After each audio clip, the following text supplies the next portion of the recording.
सुरुवातीला पब्लिशर बनायचं अशी या कॉन्सेप्टनी चालू नाही केलं.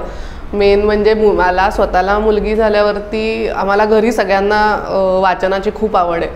त्यामुळे अर्थात तिच्यासाठी खूप पुस्तकं घेतली जायची किंवा लायब्ररी आणि असं काय काय काय काय आम्ही करायचो. पण त्यातनं लक्षात यायला लागलं की मराठी कल्चर किंवा भारताबद्दल असं खूप कमी पुस्तकं लहान मुलांची लिहिली गेली आहेत. आणि लिहायची मला खूप आधीपासून आवड होतीच.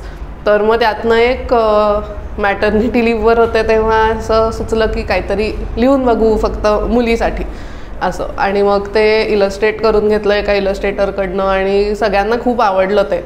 आणि मग त्याच्यातनं सुचत गेलं. मग माझ्यासारखे अजून खूप लोक असतील ज्यांना गोष्टी लिहायच्या असतील मुलांसाठी, इच्छा असेल, पण सगळ्या पब्लिशर्सकडे तेवढा अप्रोचेबिलिटी किंवा आपल्यालाही माहीत नसतं कसं करायचं. त्यामुळे माझ्यासारख्या अजून बाकीच्या लोकांना पण ही अपॉर्च्युनिटी मिळावी म्हणून एक पब्लिशिंग हाऊसच आपण का नाही स्थापन करावं अशी कल्पना आली.